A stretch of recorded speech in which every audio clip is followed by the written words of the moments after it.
انما اعظکم بواحدۃ ان تقوموا للہ مثنی وفرادا ثم تتفکروا ما بصاحبکم من جنہ ان هو الا نذیر لکم بین یدی عذاب شدید۔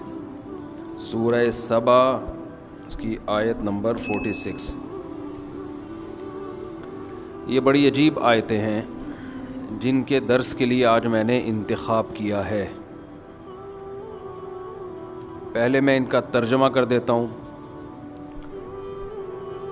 قل انما، کہہ دیجئے، انما میں صرف، اعظکم بواحدۃ تمہیں صرف ایک نصیحت کرتا ہوں۔ یہ تبلیغ کا ایک بڑا ہی نرالا انداز ہے اور قرآن کی بلاغت اور اسلام کے برحق ہونے کی ایک بہترین دلیل ہے،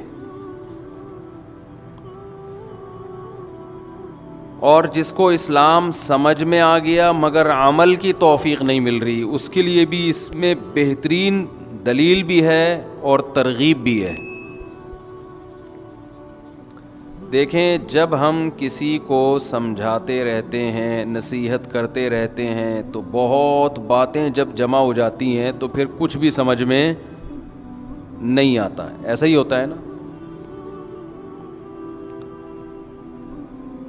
اسلام نے بھی بہت بتایا کچھ ہمیں، یہ نہیں کرو، یہ کرو، یہ حرام ہے، یہ حلال ہے، آخرت ہے، توحید ہے، رسالت ہے، نماز قائم کرو، اللہ کے حقوق پورے کرو، مخلوق کے حقوق پورے کرو، بہت ساری باتیں ہیں۔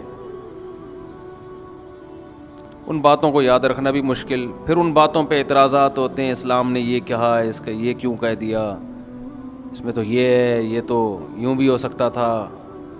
10 قسم کی ٹینشنیں۔ تو یہ ساری ٹینشنیں آج کی نہیں ہیں، یہ بڑی پرانی ہیں۔ رسول اللہ صلی اللہ علیہ وسلم بھی جب سمجھاتے تھے تو وہ 10 قسم کی پخیں نکالتے تھے وہ لوگ۔ کبھی کہتے تھے کہ یہ مجنون ہیں، کبھی کہتے تھے ان کے کچھ ذاتی مفاد ہیں، ان کو سرداری چاہیے، کبھی کہتے تھے کہ یہ کھاتے پیتے بھی ہیں، پیغمبر ہیں تو کھاتے پیتے کیوں ہیں، یہ تو کوئی ماوراء العقل مخلوق ہونی چاہیے۔ کبھی کہتے ہیں کہ ان کے ہاتھ پہ چشمے جاری کیوں نہیں ہو جاتے، یہ بازاروں سے خریداری کیوں کرتے ہیں، یاکل الطعام ویمشی فی الاسواق، کھانا کھاتے ہیں، بازار میں خریداری کرتے ہیں، ہماری طرح کے انسان ہیں۔ لولا انزل ھذا القرآن علی رجل من القریتین عظیم، اگر یہ قرآن نازل ہونا تھا تو ایک یتیم پہ نازل کیوں ہو رہا ہے؟ بستیوں میں طائف اور مکہ میں بڑے بڑے سردار موجود ہیں جن کی ایک بڑی وجاہت ہے، پیسہ بھی ہے، عزت بھی ہے، ان پہ کیوں نہیں آ گیا، انہی کو کیوں سلیکشن ہوئی ان کی؟ تو یہ مکہ میں مسلسل 10 12 13 سال یہی بحث، یہ کیوں نہیں، یہ کیوں نہیں، ٹھیک ہے نا۔ باتیں بھی انسان تھک جاتا ہے نا سن سن کے بھی۔ اور قرآن کہتا ہے کہ یہ جو باتیں کر رہے ہیں نا، یہ کوئی نئی باتیں نہیں ہیں، ہر پیغمبر کے ساتھ اسی قسم کی باتیں کی گئی ہیں۔ جب بھی کوئی پیغمبر آئے تو یہی کہانیاں تھیں لوگوں کے پاس۔ ہماری طرح کے انسان ہیں، کھاتے پیتے ہیں، شادی بھی کرتے ہیں، بچے بھی پیدا ہوتے ہیں، بیمار کیوں ہو رہے ہیں، ٹھیک ہے نا۔ شخصیت پہ بھی اعتراض، اچھا جو شخصیت پہ اعتراض ہوتے ہیں ان کی نوعیت بھی سب کی ایک ہی جیسی، ہر پیغمبر پہ یہ اعتراض کیا گیا، کھاتے پیتے کیوں ہیں، ہماری طرح کے انسان ہیں، ان کے پاس طاقتیں کیوں نہیں ہیں۔ فرعون حضرت موسیٰ کو کہتا تھا لولا انزل علیہ اسورۃ من ذہب، ان کے ہاتھ میں سونے کے کنگن کیوں نہیں ہیں، یہ غریب کیوں ہیں۔ ام انا خیر من ھذا الذی ھو مہین، لوگوں میں زیادہ بہتر ہوں، میرے پاس وسائل ہیں، اسباب ہیں، مصر کی حکومت ہے۔ ھذہ الانہار تجری من تحتی، میرے محل میں دریا بہتے ہیں، ان کے پاس تو کچھ بھی نہیں ہے۔ یہ ذات پر اعتراض کہ یہ اس قابل نہیں ہے کہ ان کو کوئی سرداری دی جائے، کیونکہ پیغمبر کا مطلب قوم کا لیڈر، جب کسی کو پیغمبر مان لیا تو سب کی سرداری بولے نا ختم۔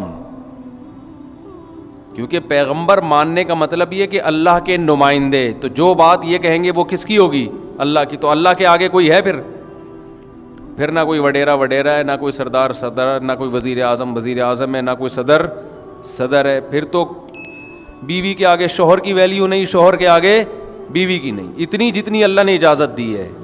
لا طاعت لمخلوق فی معصیت الخالق، خدا کی نافرمانی میں مخلوق کی نہیں چلے گی. مخلوق وہاں تک آرڈر کر سکتی ہے جو اللہ کے حکم کے خلاف نہ ہو، اور نبی جو بات کریں گے وہ کس کی طرف سے ہوگی؟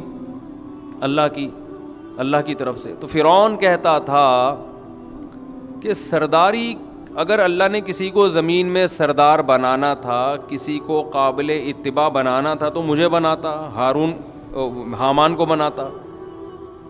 یہ تو یتیم، یہ تو ایک مسکین ہے. نوح علیہ السلام کو بھی یہی تانا دیا گیا. تو کچھ تانے تھے جو ذات کو دیے جاتے تھے، ذات کہ ان میں ایبیلٹی نہیں ہے، ان میں قابلیت نہیں ہے، یہ اللہ کی طرف غلط نسبت ہے کہ ہمیں بنایا. اللہ بناتا تو ان کو نہ بناتا، ان میں یہ صلاحیت نہیں ہے، یہ تو ہم سے بھی زیادہ محتاج ہیں بعض چیزوں میں. تو کچھ اعتراضات کس پر ہوتے؟ ذات پر، کہ ان میں قابلیت نہیں ہے.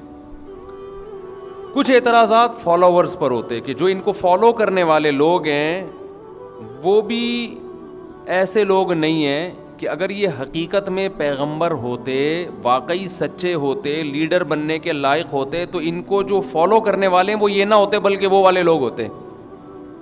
کون فالو کرتا ہے ان کو؟ غریب فالو کیوں کر رہے ہیں ان کو؟ سارے قوم کے غریب غربا جو اس زمانے کے رکشے والے بیچارے، کوئی جوتا کاٹنے والا، کوئی گولا گنڈا بیچنے والا، اس زمانے کے لحاظ سے تو یہی غریب ہوں گے نا. تو اس زمانے کا جو بھی گولا گنڈا ہوتا ہوگا وہ وہی جانتے ہیں. سارے قوم کے غریب غربا ان کے گرد آ کے کیا ہو گئے ہیں؟ بولنے پر گورنمنٹ نے پابندی لگائی ہے، اکٹھے ہو گئے ہیں. تو یہ غریب غربا قسم کے لوگ جو قوم کے ناکام لوگ ہیں، ان کا ان کے گرد جمع ہونا خود اس کی علامت ہے کہ یہ صحیح لوگ نہیں ہیں. اور دلیل میں وہ یہ پیش کرتے، لو کان خیرا ما سبقونا الیہ، یہ قرآن کی آیت ہے کہ اگر اسلام اور محمد صلی اللہ علیہ وسلم کی دعوت میں کوئی خیر ہوتی تو یہ غریب لوگ ہم سے پہل نہ کرتے بلکہ ہم اس میں فرنٹ لائن پہ ہوتے. سب سے آگے کون ہوتا؟ ہم ہوتے. کیونکہ دولت کے معاملے میں دولت بھی خیر ہے نا، بھلائی ہے، فائدے کی چیز ہے، تو اس میں ہم سب سے آگے ہیں. تو اس کا مطلب ہمیں زیادہ پتہ ہے کہ فائدے کی چیز کیا ہوتی ہے اور نقصان کی چیز کیا ہوتی ہے. ان کو اگر پتہ ہوتا تو غریب کیوں ہوتے؟